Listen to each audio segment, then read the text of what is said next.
Welcome to Big Blend Radio's Food, Wine, and Travel Show, where we go across country and travel the world with members of the International Food, Wine, Travel Writers Association. Let's go. So welcome, everyone. Every second Tuesday, Friday, and third Wednesday, we get to chat with members of the International Food, Wine, Travel Writers Association, IFWTWA. You can go to IFWTWA.org to learn more. And today we are going to go up into New York State. And a couple years ago, this is actually where the annual conference was held for IFWTWA. It was upstate New York. And we're going to Chautauqua County. So you can go to tourchautauqua.com. And we have Victoria Burch joining us. So welcome, Victoria. How are you? Thank you so much. Glad to be here. Now, did I pronounce Chautauqua correctly? Pretty close. It's kind of a tongue twister. So, yeah. I've had a lot of travel writers do stories and podcasts about, especially Jamestown, when you look at the Mhm. comedy center that you have, and they've all had to give me lessons. And I think the only way to really learn is just to go. Exactly. Exactly. So, can you give everyone an idea of where Chautauqua County is located, and obviously easy to go in and out from New York City, and where the main airports are, that kind of thing, to get to you? So, Chautauqua County is actually in the western part of New York State. So, actually, quite far from New York City. Surprisingly, it is a 6-hour drive. So, I think everyone always thinks in proximity to New York City, but actually, we're kind of pretty much the farthest point. So, a lot of people who come to visit will fly into Buffalo, New York, and then it is about an hour and a half drive southwest to our region. And then there's other options too, like flying into Pittsburgh and Cleveland that are a little bit longer, but we're centrally located between those major three cities right there. And that's where we see a lot of our visitors come from. So, a lot of the three states, then. That's awesome. Yes. We were close to you a few years back when we were exploring Lake Erie. We were in Erie, Pennsylvania. And, Oh, and I yeah. had a friend call. She's like, Lisa, you're just so far. You're like, you just go one more vineyard over and you're here. Exactly. Exactly. So, because you do share that, the winemaking is part of your backbone of life there, which we're excited about. And you have a grape and grain trail, right? Yes, so we call the Chautauqua County Grape and Grain Trail. So that includes breweries and distilleries. The wineries are a part of Lake Erie wine country, and that spans New York and Pennsylvania. And those are wineries along a 50-mile trail in both states that are all located along the coast of Lake Erie, which is known for their growing conditions of grapes. And so there's just over 20 wineries that are part of Lake Erie wine country. And then there's a lot of grapes that are grown for actual grapes as a fruit. The grape growing history of our region is 150 years plus. We actually have an entire center dedicated to it. It's called the Grape Discovery Center. Welch's was founded here. They're no longer here, but we also are the largest producers of Concord grapes in the east of the Rockies in the United States. So, a lot of good flavors coming out. But then you got the grain, so you got beers going too, right? Beer, yep. And then we also have a couple of distilleries that have been making some whiskeys and everything like that. So lots of wine, but if you're also interested in local beer and then handcrafted cocktails made from some locally made spirits. Well, I'm just thinking because of the grapes that agriculture must also be part of your way of life. Do you have a lot of farm to table dining options as well? A lot of restaurants definitely try to utilize locally grown products for things like that, but we're definitely a more relaxed countryside kind of area with pockets of a lot of activity for sure. So it spans actually quite a distance along the Lake Erie coast, which is our northern border, is Dunkirk and Fredonia area. There is a college there, Westfield as well. That's where most of the grape industry is. And then as you work south towards Chautauqua Lake, that's where you'll find Jamestown. Bemis Point is a little quaint village that we had some people come visit from IFWTWA back in 2024. They spent some time there and in Jamestown. It's about a 30-minute drive between the two major hubs of Dunkirk, Fredonia area, and Jamestown. It's obviously doable, and people who do come visit will explore both areas within one trip. So you've got a lot of history and the arts also. Correct. Now, Our biggest, or one of what founded our area as a vacation destination, was Chautauqua Institution, which celebrated their 150th anniversary in 2024 or 2025. I guess I'd have to double check that. Sorry. I think it's 2024. But they had their 150th or season, which is so every summer between June and August, they have 9 weeks of programming, anywhere from popular culture to opera, dance, orchestra, and it's just a really great cultural experience. A lot of people come for a week at least. Some stay the whole time for the whole 9 week season. And it's all about renewal and relaxation and vacation learning. So there's lots of interesting speakers. Their events are listed, that packed every single day for those 9 weeks. And then on top of it, the Comedy Center and Lucille, that's it. You got Desi Arnaz, but Lucille Ball is from Mhm. there, right? So you've got Yeah. a couple statues of her house, I believe, her home Yes. house. Yes. So Lucy was actually from Jamestown. We call her our hometown comedian. She has a museum called Lucy Desi Museum dedicated to her works as and her life with Desi and the whole I Love Lucy show. And then we also do like a hometown tour. You can see her grave at the local cemetery where actually they have hearts put into the pathway so you can lead to her grave. And then yes, there are down by the Chautauqua Harbor Hotel in Celeron, is Lucille Ball Memorial Park, which has two statues of Lucy. Her house is nearby. It is owned by private residents, so people can just kind of walk by. You can't really visit, but you can walk by like on the sidewalk. And there's plenty of murals around Jamestown and the surrounding area that are dedicated to her. So she's a big part of our local history. And then she also helped found the National Comedy Center. It was her hope that Jamestown would be known as the hometown of comedy. So the National Comedy Center opened in 2018, and they are just the National Museum for Comedy. And so they basically have exhibits of, your favorite comedians from Hmm. now. It's one of a kind. You can spend hours there. People come back again and again. It's very immersive. One of the things that people really enjoy is when you walk in, you create a humor profile. So you select your favorite comedians, TV shows, movies, things like that, and that tailors your entire experience. And then it works off of what everyone else who's visiting the museum at the same time as you does like as well. So it could change every time you go, which is always That's really cool. exciting. That's cool. That's cool. I love that. I mean, comedians, we need them these days. Exactly. We've always needed them. So I think that's fantastic. And I also love it going from the woman's side of it, what she's done Mm. to look at, she's a pioneer, not just in comedy, but in broadcasting and in media, right? Because she owned a lot of different companies, as I recall. She was Yeah. quite an entrepreneur. Yeah, I mean, we were very, very fortunate to say that she's from our area and that we have the opportunity to showcase her in Yeah. multiple ways in our county. So, Yeah, a lot of, I don't know what it is about New York State, but you guys have a lot of women's history. He should be right, in the Comedy Center too. right, right. Yes. Well, he was pretty funny, what he did. So then you also got the Midway Amusement Park as an attraction.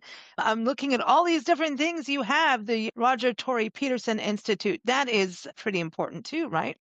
Yeah, so Roger Tory Peterson was another Chautauqua County native. He created some of the original field guides for birds, Mm. and he's just a very artistic or nature artist, I should say. And so the Roger Tory Peterson Institute showcases his work as well as other current nature artists. So it's an art gallery. They always have new exhibits coming out, and it's right now with it being springtime, theirs is all about wildflowers, and it's really, really beautiful. They also have like a nature preserve around the ground, so you can walk some trails, and they do lots of events, or you can host events there, and it's just a really beautiful place to go and visit. Well, that's the thing too, the outdoors. You've got Lake Erie, so you got water and outdoors, right? So is that a major draw for people to come out and get outside and get some fresh air? So, on top of all of our cultural offerings, we have a lot of outdoor adventures, especially during the summer. We actually have 5 lakes in our county, the two biggest being Lake Erie, a portion of Lake Erie, and Chautauqua Lake. So, lots of boating and fishing. And then we have tons of trails, lots of hiking, biking in this time of year. And then during winter, we have lots of snow. So, we have skiing and Oh, okay. snowmobiling. So It's it's four always, seasons it then. is 4 seasons. Do Yep. you get fall colors? Oh, yes, yes, we're very popular for leaf peeping, especially usually mid-October. is when our Oh, I wow. hit peak. Very cool. I mean, that's the thing is if you can experience it every season, that's awesome. You got strong seasons, but that means you get better colors in the fall. Yeah, Look at it. So it's great that it's year round. And so do you get a lot of families because of that? definitely. I would say our busiest season is for sure summer just because Hmm. of, with kids being off of school and things like that. So we are definitely a family friendly destination. But, lots of people come for winter recreation, the things I just mentioned, and then leaf peeping. It's a nice place to come. I mean, like coming during the fall, peak colors, wineries, breweries, antiquing. How bad could Yeah. that be? So it sounds relaxing. Like you were It is. talking about this, like even the restaurants, the farming kind of thing, it's just chilled out. And I think if you want to get away from city life and just kind of get that breath of fresh air I was talking about, it sounds like your place has it. Was very much so. Yes, we definitely are got that small town charm going on as these different pockets, like I mentioned, these villages and towns. You can walk around, there's shops, there's restaurants. It's a really relaxing. I think we're really known as a generational destination. So somebody comes here with their family and they bring them back generation after generation. But I think every Oh, time someone comes, they just are blown away by the natural beauty and the quaintness, and I think they usually come back again and again. so what about lodging? I mean, I just kind of feel like you probably have some bed and breakfast different than Mhm, Airbnb. I just kind of have that feeling that there might be like a country house or a historic home that, definitely. yeah. Yeah, we actually have on the Chautauqua Institution grounds is a historic hotel right along the lake called the Athenaeum. They are only open in the spring through the fall, so that is something to keep in mind, but we also have the opposite side of the lake is Chautauqua Harbor Hotel, which is close to that Lucille Ball Memorial Park I mentioned, and that is a more modern, but definitely lakeside luxury hotel. And then we also have those quaint bed and breakfasts in multiple locations. The White Inn is a historic inn that just reopened under new management and got some really important renovations done. So there's lots of historic places to stay. But if you're more interested, like the amenity rich luxury or just a standard hotel, there's lots of options for everybody. Just depends on what you're looking for. What about camping and RVing since you got the outdoors? Lots of camping. We say you can stay in the lakeside, right, on a lakeside campground, or you could stay in a secluded cabin in the woods and never see anybody. So it's really up to you. Ah, so you got the woods, you got forests. I saw some of Oh, those. yeah. Oh, we like that. So lots of hiking and, Mm. that's nice. That's nice, especially now when you say the wildflowers are out. And you probably have wildflowers throughout until fall. And you, But yeah, I mean, we definitely have some gardens that will peak, like early June or whatever, but there's definitely beautiful blooms all summer long. So so lodging, we got that covered. Now you were talking about the different towns and shops. So are a lot of the shops really more like mom and pop stores? yeah, I mean, we obviously have some, like, hubs in the Yeah. area that'll allow for, like, the standard places you would expect to see, but definitely, like, Bemis Point, their main street is lined with shops that are all locally owned, and it's a really nice, vibrant place, especially in the summer, to walk around, shop, grab a bite to eat, a drink, listen to live music, see a sunset. Really it's really a fun experience, so Now, do you have maps and everything? Where do people go to for actual visitor information? I know the website, but do they have a map to follow for the Grape and Grain tour and things like that? we also have a printed travel guide. So on our Cool. website, you can request it. It's for free. We will mail it to anybody for free if you fill out the form online or give us a call and we'll fill out the form for you.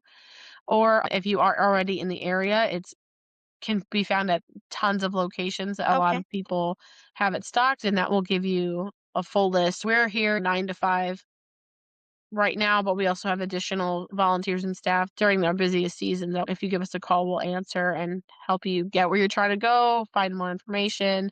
People are very helpful around here. So if you ask them if you need help or ask for recommendations, they're ready and willing to give you some. Awesome. A couple things I noticed that I wanted to make sure I brought up some of the museums. There's the Robert H. Jackson Center and the Fenton History Center. And Robert H. Jackson, I think we did a podcast covering him. And is he the gentleman with the Nuremberg trials? Am I getting He it right? is. Wow, you've got a lot going on. You got some famous people in your backyard. Yes. Jamestown, I mean, Roger Tory Peterson, Lucille Ball. and Robert H. Jackson are really, really big figures in that area. And so he was a Supreme Court judge in Nuremberg, part of the Nuremberg trials. And actually, they recently had a movie that featured a character based off of him. And you can go to his mansion is where the center is held, and you can learn all about his life and his works, and then some other parts of the history and justice, the legal system, and things like that. So it's definitely a nice little gem in there. It's not something you see everywhere. The Fenton History Museum is actually, or History Center, is located in the Fenton Mansion as well, and that's Reuben E. Fenton, and he was a state governor. So it has, but that's mostly about Jamestown's history. There's some interesting information about Lucy's included in that. If everyone go to the website, you'll see what I mean. We'll just keep jumping all over the place because there's a bunch. Go to tourchautauqua.com and the link is in the episode notes. But okay, I did mention Midway Amusement Park. So Mhm. I want to go back to the outdoors too because there's more there. But is that like an attract that's like for kids to go in? Is it, tell us a little bit about that. Is there water slides or is it more like amusement games? It's more amusement. It is one of the longest running consecutive amusement parks in the country. Wow. Yeah. I think it's over 200 years. I'd have to double check that. But yeah, it's now part of a state park actually. But it's a small, they have mini golf, they have some small rides, and it's just a really quaint place. A lot of people find it very nostalgic. And again, we are a generational place. So they came here as kids and they bring their kids to Midway State Park and Hmm. open Memorial Day through Labor Day. And it is just a very, takes you back in time a little bit. And Makes me want everyone to goes eat candy again. I don't know what it is. Every time I do an interview in New York, I'm talking upstate, like not the city. I want candy. I don't know what it is, and ice cream. It Oh, just it oh is. yeah. Well, it's these nostalgic, Mhm. lakeside kind of because it is almost like going to a coastal community, that Yeah. kind of Mhm. vibe. And I think Exactly. people, when you go to like Lake Erie, that area, you'll be surprised at how you feel like you're at the beach, but you're not. You forget It's that it's a lake massive, and man. not an ocean. And so we actually do have a lot of beaches on Lake Erie. A lot of people go and look for beach glass and things like that. We have a couple lighthouses along the coast as well, part of our area. So definitely Man, a beautiful okay. place to So visit. so where would you get candy and ice cream? That's hard. I mean, we have actually, Oh, I was just talking to someone the other day. We have so many different places that offer ice cream. Some are homemade and some are just local brands. In Mayville, it's called Boxcar Barney's, and they are known for their homemade ice cream and they give you a lot of it.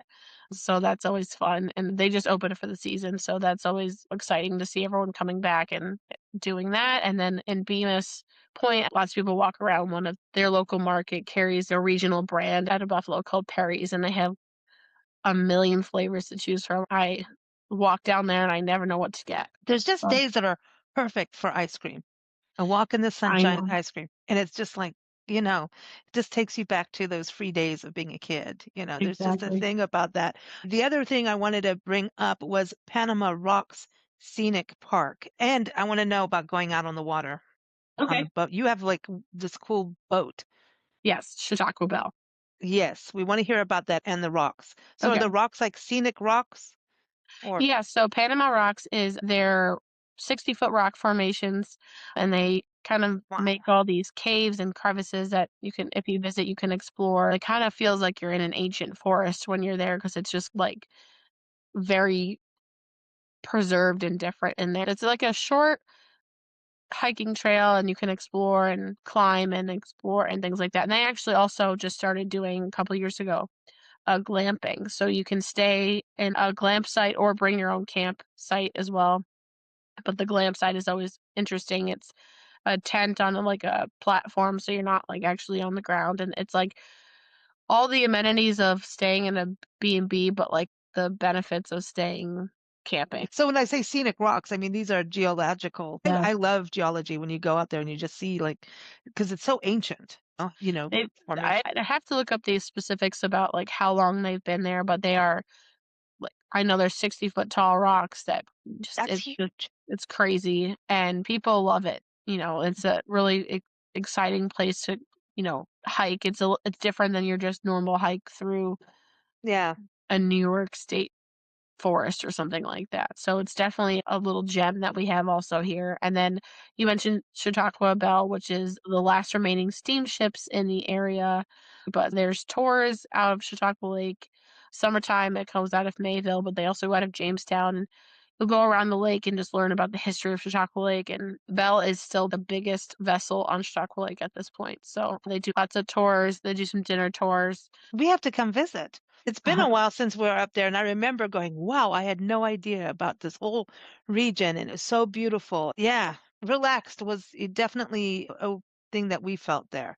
And just the history of the whole region, of how it actually helped shape the rest of the country because of railroads and the Industrial Revolution. I mean, that whole belt, and you're in it, and you get to hang Yeah. out there. Yeah. I'm a little jealous. I feel very lucky to say that I get to live somewhere where people want to come visit for vacation.